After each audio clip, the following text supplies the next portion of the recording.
بسم اللہ الرحمن الرحیم۔ ناظرین، ہمارے معاشرے میں بیوی کے علاوہ ہر رشتے کی تعریف کی جاتی ہے، حالانکہ خالق کائنات نے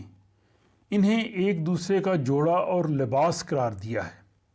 اور یہ فضیلت کسی اور رشتے کو نہیں دی، لیکن اس کے باوجود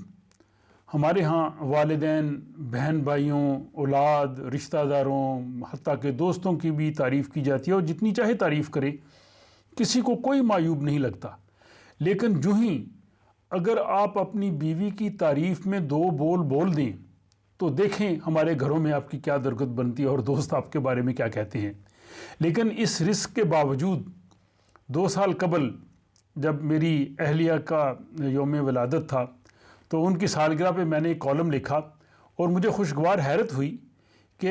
اسے بہت پسند کیا گیا، اور جو میرے بہت فرینک دوست تھے انہوں نے بھی کسی قسم کا جو ہے وہ مذاق یا اس طرح کے ریمارکس نہیں دیے۔ تو میں نے بہتر سمجھا کہ اب 2 مارچ ان کی سالگرہ کا دن ہے، تو اس موقع پہ اسی حوالے سے تھوڑی سی گفتگو کی جائے۔ اور میں یہ سمجھتا ہوں کہ اللہ تعالیٰ نے یہ جو رشتہ بنایا ہے میاں بیوی کا، یہ ایسا رشتہ ہے، یہ ایسا تعلق ہے کہ یہ شاید یہ کسی اور رشتے میں یہ تعلق نہ ہو۔ ہماری شادی 1 مئی 1991 کو ہوئی تھی۔ 1991 سے اب تقریباً 30 سال ہونے لگے ہیں۔ یہ زندگی کے 30 سال ہم دونوں نے ہر غمی، خوشی، دھوپ چھاؤں، مشکل اور خوشگوار وقت میں بڑے اچھے طریقے سے جو ہے وہ گزارے ہیں۔ اور مجھے کوئی بھی اگر مشکل معاملہ پیش آیا ہے، گھریلو معاملات ہیں، جاب کے معاملات ہیں، معاشرتی تعلقات ہیں، بہن بھائیوں سے، رشتہ داروں سے تعلق ہے، ہر مرحلے میں، ہر معاملے میں میری اہلیہ نے میری جو ہے وہ ہمت بندھائی ہے، میرے ساتھ جو ہے وہ بہت اچھا مجھے مشورہ دیا ہے، بہت اچھا سلوک کیا ہے، بلکہ اس میں ہمیشہ ہر کام میں وہ میرے ساتھ جو ہے وہ پیش نظر رہی ہے۔ اور میں اللہ تعالیٰ سے دعا گو ہوں کہ اللہ تعالیٰ ہمارے اس رشتے کو، ہمارے تعلق کو حسد اور نظر بد سے بچائے۔ اور یہ قرآن حکیم نے بھی یہ جو آرزو ہے، یہ تمنا ہے، یہ جو پیغمبر ہیں وہ بھی ایسی آرزو کرتے رہے ہیں۔ یہ سورہ فرقان کی آیت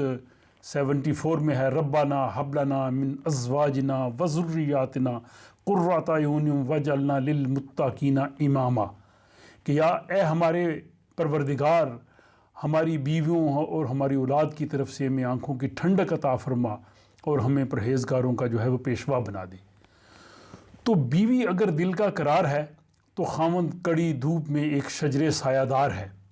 میں نے بہت سے لوگوں کو دیکھا ہے کہ وہ جب اپنے عروج پہ ہوتے ہیں، ان کے پاس اختیارات ہوتے ہیں، تو لوگوں کا ان کے ساتھ جو ہے وہ تنتا بندھا رہتا ہے، لوگ ان کو ملنے کے لیے آتے ہیں، لیکن خدا نخواستہ وہ کسی مالی دشواری میں یا کسی صحت کے مسئلے سے دوچار ہو جائیں، پھر رفتہ رفتہ آنے والے اور ملنے والوں کا تعلق ختم ہو جاتا ہے۔ قریبی رشتہ دار بھی ایک حد تک جو ہے وہ بیماری یا پریشانی میں ان کی ہیلپ کر سکتے ہیں۔ صرف ایک رشتہ ایک ساتھ کھڑا ہوتا ہے، وہ بیوی کا ہے۔ وہ مشکل صورتحال ہو، بیماری ہو، وہ غربت ہو، کچھ بھی ہو، کمی بیشی ہر جگہ ہو سکتی ہے۔ میں اکثریت کی بات کر رہا ہوں کہ اکثریت جو ہمارے معاشرے میں بیویاں ہیں وہ اپنے خاوند کے ساتھ وفاداری کرتی ہیں، اور خاوند بھی ان کے ساتھ جو ہے وہ اپنی پوری کوشش کرتے ہیں کہ وہ بھی اس طرح سے ایک دوسرے کے ساتھ جو ہے وہ ساتھ نبھائیں۔ اور میں سمجھتا ہوں کہ میاں بیوی ہی ایک دوسرے کے لیے جیتے ہیں۔ یہ یہاں پہ یہ بات بھی آج کی نوجوان نسل کے لیے بھی میں کہنا چاہوں گا کہ اکثر اس میں وہ سوچتے ہیں کہ ہماری کمپیٹیبلٹی ہونی چاہیے، ہماری عادتیں اور ہماری یہ ساری چیزیں ایک جیسی ہونی چاہیے۔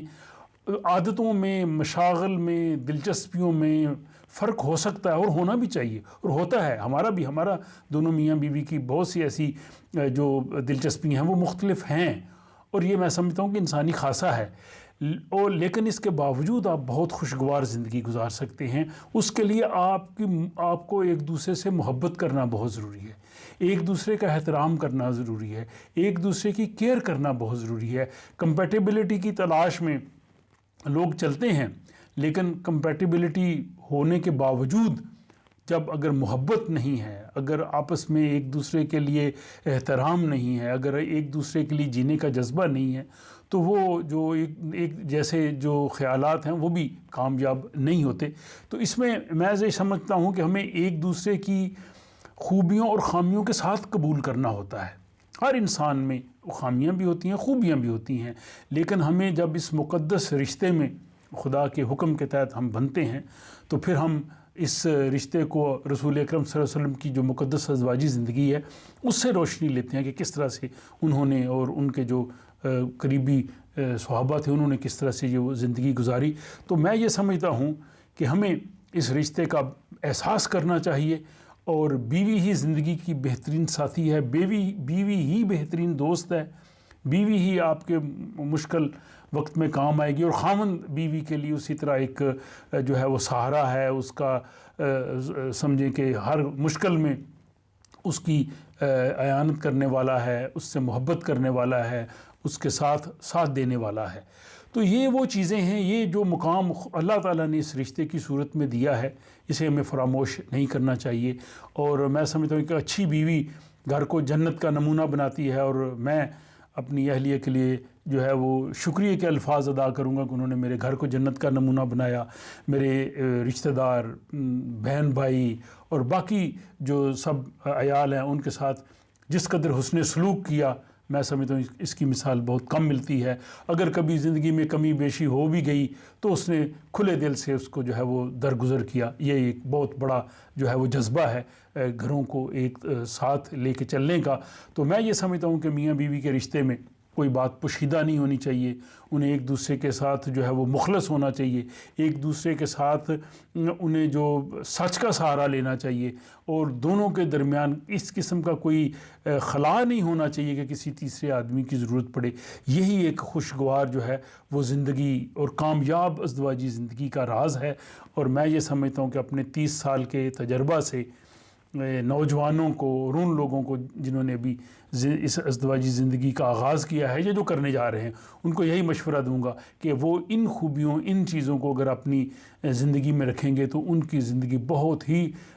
خوشگوار ہوگی، اور ان کے لیے دنیا جو ہے وہ ایک جنت کا نمونہ ہوگی۔ تو اس موقع پہ آخر میں اپنی اہلیہ کو 2 مارچ ان کی سالگرہ ہے، اس موقع پہ ان کو ڈھیروں مبارکباد پیش کرتا ہوں، ان کی اچھی صحت کے لیے دعا گو ہوں، اور اس شعر سے اختتام کروں گا: تم سلامت رہو ہزاروں برس،